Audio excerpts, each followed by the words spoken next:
You know, I'm gonna make all those doubters at the end of the day, at the end of the fight, they all gonna cry when they get home. You know, and I meant that. I meant that. Listen, however they rate me, it doesn't matter. At the end of the day, we gotta fight, and I'm gonna win the fight. As simple as that. For you, I think I said this before people killed me. I said that this reminds me, and it could be like Pacquiao when he fought De La Hoya. So at the end of the day, looking forward off of the last fight with Canelo, I like Crawford every bit as much as I did before. Terence Crawford has never been one to back down from a challenge. And ahead of a showdown with Canelo Alvarez, he has delivered a chilling warning that has the boxing world on edge. Known for his ruthless precision and unshakable confidence, Crawford sent a final message to Canelo that made it clear he's not just stepping into the ring for glory, and he's coming to dismantle the Mexican superstar's legacy. Listen, however they rate me, it doesn't matter. At the end of the day, we gotta fight, and I'm gonna win the fight. As simple as that. Can I ask you about if there's any rematch clause with this fight with Canelo? No, it's not. Is that something you push for? No, I didn't. And there's any weight restrictions to the fight at all? No, it's not. A lot of fighters would like to put on a weight restriction to this type of fight. Why didn't you want to do that? Because I want him at his best. I don't want no excuses. I don't want no, reasons why, he didn't feel good or anything. I want him at his best. Many pundits argue that Canelo holds a clear physical edge over Crawford, portraying him as the larger and stronger man, having stepped up multiple weight classes. Yet, Crawford remains unbothered.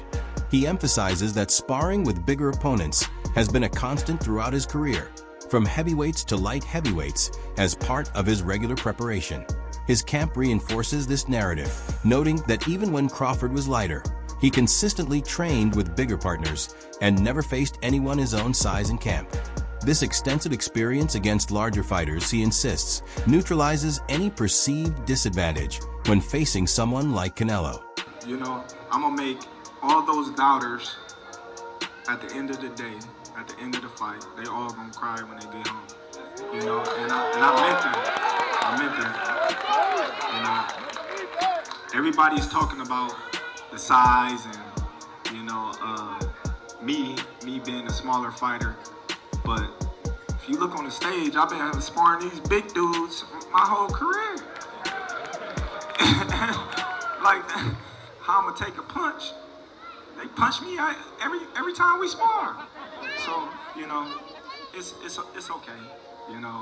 Once we get in the ring and they see something different, like each and every time, there's gonna be another excuse why, the reason why Terence won and this and that and this, but I can assure you I'm gonna be victorious, and after that we're gonna have another parade. In an interview, Crawford explained that he took the initiative reaching out to Saudi power broker Turki Al-Sheikh to help make the super fight with Canelo a reality. Al-Sheikh subsequently played a pivotal role in bringing the bout to life, orchestrating the lucrative deal that will unfold this September. At no point did Crawford express hesitation about the weight jump. He embraced it aggressively, dismissing any idea that he's daunted by Canelo's size advantage. He going to Turkey, Al-Sheikh, and letting him know that I was interested in fighting Canelo. And him and a lot of people, at first, they was like, nah, he's too big. You need to, focus on your weight class and things like that. But at the time, I'm like, well, there's no one at my weight class that's on that level of Canelo. Canelo come from a smaller weight class. He's not a massive fighter. 6 foot tall. He's thick, but he's not giant. Picking Canelo was a thing that we look deeply into. Shakur Stevenson dismisses concerns about weight differences between Terence Crawford and Canelo Alvarez.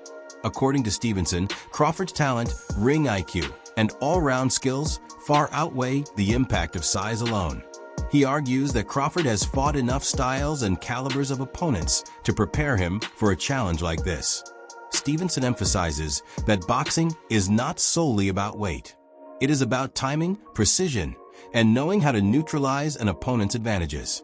In his eyes, Crawford has proven time and time again that he can adapt to any circumstance. For Stevenson, the outcome rests more on execution and strategy rather than physical size. And he firmly believes Crawford is capable of beating Canelo. At the end of the day, when you look at Spence, that was my biggest challenge. When you look at Postal, that was my biggest challenge. When you look at Majmov, that was one of my big challenges because I was moving up in weight and, given the circumstances that, his background, amateur background and things like that, Gamboa was my biggest. They all big challenges in their own right. Have you put on a lot of weight or muscle? Like, how is it in that department? Because I know a lot of people have said, like, hey, you're fighting a big guy, 168, who's used to fighting guys that are bigger than him. It might be smart to put on a little bit more, like, mass. It comes natural with working out. Yeah. Like I said before, the only thing about this camp different than any other camp is I don't got to cut muscle. I don't got to, watch what I do in strength conditioning. I can, go fully all out, and just do what I need to do to get stronger. To you, how much is the skull fight performance kind of like a thing you're keeping an eye on? Well, that's not a fight that I really, look into because, Canelo is a great fighter, and one bad performance don't define a fighter. Given the circumstances of his previous fights, and we looking forward to Canelo being the best Canelo that he can be.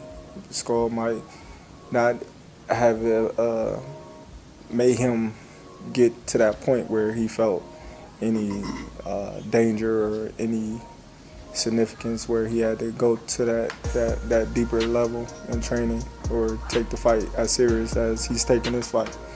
So, I don't know what was up with that fight. Yeah, some said that, and let me know just your perspective on this. Some have said that you have to fight like Skull in order to win the fight. Like, do you feel that you have to fight that way to beat Canelo, or you're like, no, like, I can beat him in the mid-distance? I just fight my fight, you know what I mean? A lot of people, they have their opinions. They have, what's going to happen. Even though stepping up to face a bigger opponent presents real challenges, Crawford's recent preparation shows he's not gaining size just for appearing's sake. As Olympic bronze medalist Omari Jones notes, Crawford has made the extra weight meaningful, enhancing his body through focused training rather than simply bulking up indiscriminately. This strategic physical adjustment, coupled with his long-standing discipline and technical refinement, positions Crawford not just to compete, but to excel at super middleweight. Jones sees this fight as a testament to Crawford's dedication, a disciplined athlete pushing boundaries and poised to prove he can rise to the moment against one of boxing's most formidable champions. There's power, and Canelo is a guy that has power but is constantly working on it. There's a great clip of him working with Andy Ruiz. You know that shield, that weird hand shield that they hold up for hooks? Yeah. And he's like, this is not for speed. This is just power. He's like, don't try to be fast with this, just power. And you see that, bro, he hits so hard. Analysts have increasingly questioned the quality of Canelo Alvarez's recent victories, pointing to a trend of tactical low-action bouts rather than dominant decisive wins. His unanimous decision over William Skull in Riyadh, for example, featured just 152 punches thrown by Canelo, the second lowest total in a 12-round fight since CompuBox began tracking data. In contrast, Terence Crawford brings much more to the ring. His ability to seamlessly switch stances, master angles and footwork, and employ elite head movement and ring IQ allows him to control fight tempo and outmaneuver even cautious opponents. This broader arsenal gives Crawford a strategic edge over a power-dependent, methodical Canelo. What are your thoughts on Terence Crawford, Canelo Alvarez? Terence going up another 2 weight classes. Just got to 54, he's skipping 60, going straight to 68, talking about what's going on. I feel like once he beat Canelo, that will be like one of the greatest resumes in boxing ever, just because of the fact that he's going up 2 divisions just to fight this guy, and this guy's bigger than him. And not only did you just crush Errol Spence, but you go out there and the way that he beats Canelo too. if he go out there and just dominate and make it an easy fight, honestly, I think that that's gonna be like one of the best resumes I ever see. But as far as the fight, I feel like Bud could beat him easy. How though? Don't give me everything. Just how is it? For me, it's a blueprint already. Floyd was a lot smaller than Canelo when he fought him. You keep Canelo on the outside. I ain't gonna even say too much, but you keep him on the outside and make it easy. Ryan Garcia delivers a realistic yet respectful take on the matchup, highlighting Terence Crawford's elite defensive skills and ring intelligence, while ultimately siding with Canelo. He commends Crawford's ability to slip punches, stay elusive, and frustrate opponents with precise movement. However, despite acknowledging Crawford as a tough and technically gifted fighter, Garcia predicts that Canelo's superior size, power, and durability will carry him through. He suggests that even an effective offense from Crawford may have little impact against Canelo's ability to absorb shots and impose his will. And he's pretty big. You don't think that's going to be a disadvantage for him in this fight? No, it looked like he put it on the right way. You know, the nutrition, like I said, the training. You know, Crawford, he trains hard. So I feel like, I know they say he probably went up to like 185, so he has to lose that weight. But I think if he did it the right way, which I know he did, he'll be successful in September. And I know, like we discussed earlier, we talked with your pro debut, and now you're 3-0. Your last fight, July 19th against Blanco, and it was actually your third win by knockout. Yes. I'm super proud of you. How are you feeling about your pro career so far? I'm feeling great about my pro career. I definitely feel like it's off to a great start. My pro debut in my hometown, and then my second fight, Atlantic City on the Boots card, and then my third fight on the Ben Rodriguez undercard. So Matchroom and Eddie Hearn, they're putting me on these cards, shining light on me, giving me the TV time to put on for my fans, and I feel like I've been doing that. Crawford's recent physique has generated major buzz ahead of his super middleweight showdown with Canelo Alvarez. His transformation, prominently showcased in social media posts, reveals a strikingly muscular frame, marked by pronounced abs, broader shoulders, and a visibly stronger build. Observers are encouraged by his ripped and shredded appearance, seeing it as evidence that Crawford isn't stepping into the ring undersized, but purposefully prepared to withstand the demands of fighting much larger opponents. He knocks him the hell out.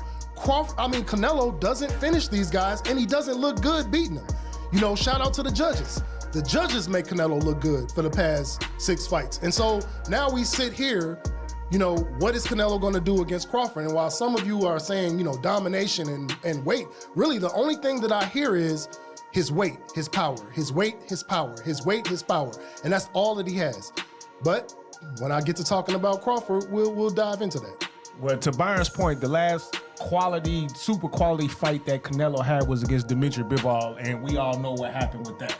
No, I thought Caleb Plant was a good opponent. I thought Caleb Plant was a good opponent. Well, it was Caleb Plant, then it was Bivol. Right. Plant, then Bivol. Well, don't forget to point out that Bivol came down, right? No, that was 175. Canelo went up. Canelo went up. So that kind of puts Canelo at a disadvantage, right?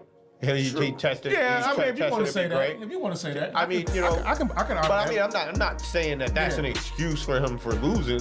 I'm just saying, hey, if you're gonna test yourself to be great, you gotta wear the consequence. So let me ask. No, you're right, 100%. But let me ask you a question. I'm just asking because I don't know. When you watching that fight, did you think it was a weight issue, or did you think it was more of a skill and boxing thing when watching that fight with Bivol and Canelo? I thought he was outclassed. I agree. Yeah, it was outclassed. And it looked like he was being outclassed by basic fundamental boxing. Yeah. That's what I'm saying. So that was my point. That's what I'm trying. I don't think Bivol's weight had anything to do with him, because Bivol's not a knockout artist. And this legendary power that y'all speak of, this ass-taking Zeus god power that he has, it did not show in that fight. He landed power shots, and Bivol still put him at the end of that jab and did whatever the hell he wanted to. He did land power shots, but let's be fair, right? if you got a bigger guy, his punch absorbing is going to be, more than a smaller guy. Even though stepping up to face a bigger opponent presents real challenges, Crawford's recent preparation shows he's not gaining size just for appearing's sake. As Olympic bronze medalist Omari Jones notes, Crawford has made the extra weight meaningful, enhancing his body through focused training rather than simply bulking up indiscriminately. This strategic physical adjustment, coupled with his long-standing discipline and technical refinement, positions Crawford not just to compete, but to excel at super middleweight. Jones sees this fight as a testament to Crawford's dedication, a disciplined athlete pushing boundaries and poised to prove he can rise to the moment against one of boxing's most formidable champions. Crawford Canelo, Rod. Oh. Keep it a stack. This is the fight of the century. Everybody's talking. I know. How do you see it, man? Man, I really see I see that Bud is gonna do good. He's gonna do good. But I don't think he's gonna win. But I do see Bud like getting a lot of punches off, being able to tag Canelo with some good shots, but they have no effect. That's the thing. He has the best chin that I've ever seen. And nothing in my moves life. his head. Yeah, I've never. So I seen one time Triple G hit him and he kind of like, and then he's right back on it. Bro, that's the thing. Like, I know he's gonna be able to hit Canelo because I've seen Canelo in sparring where he like, not that he's getting hit. Well, he is getting hit, but it's so ineffective that what he's doing is just he imposing himself too well, and I see that happening. Yeah. Like, don't get me wrong, Crawford is a great fighter. I think he's one of the best. I just think that he's fighting a little bit more than he could chew. But you never know. If anybody can do it, it could be Crawford. You know, I do see him like when he fights. I'm like, damn, how do you beat this guy? You know, he could do it all. He could box. He could bang. He could, step on the gas when he needs to. He could, he could do everything. Mm-hmm. The only thing I see is sometimes he gets cracked with some crazy ass shots. But other than that, I mean, he's really one of the most complete fighters I've seen in my life. Max Kellerman delivers a sharp technical breakdown of the Canelo-Crawford matchup. He highlights that Crawford's jab has emerged as one of the most precise and effective weapons in modern boxing. Quick, timing perfect, and essential in controlling a fight's rhythm. Kellerman notes that while Canelo also possessed a sharp jab earlier, it has notably declined in recent years, granting Crawford a clear edge in range management and scoring opportunities. Beyond that, Kellerman emphasizes Crawford's exceptional ring intelligence, praising his ability to make real-time tactical adjustments and exploit openings that often go unnoticed by others. These subtle advantages, Kellerman suggests, could prove decisive when high IQ fighters collide. What's good, YouTube? It's your boy, Blue Blood Sports TV, and I'm back at y'all with another one. So y'all see it, man. Terence Bud Crawford is absolutely ripped, absolutely shredded. What looks to be about 175. Now he fights next Saturday, a week out from the fight. It's a week out from the weigh-in, so I'm sure that you look at Terence Bud Crawford right there, and you see he is absolutely shredded right there. And this is a week before the weigh-in, right? So I'm pretty sure he's probably weighing about 174, something of that magnitude, maybe about 173. 175 is probably the max he is at one right now, because obviously the weight is at 168, and he's a week out. So he might be around 173, drop 5 pounds next Friday for the weigh-in, right? Slow down a little bit, but that doesn't mean he's going to be ineffective at that weight. I think it's a bona fide good point to make. Sometimes it does wind up that way, but I'll give you Roy Jones Jr. Roy Jones Jr. Put on weight, was muscular as he moved up the weight classes, and it didn't affect him. Good old Manny Pacquiao did the same thing, So there's times where it affects, and there's times where I guess if you put it on the right way. Only Crawford knows it because the way he's training, right? Because you're gonna be sparring with this added weight, you're gonna be doing the boxing training with this added weight, so you're gonna know how to, maybe taper it down if you. Best jab, Crawford. Best defense, Crawford. Nowadays, Crawford. I would say early in the fight, Canelo, and earlier in his career, Canelo.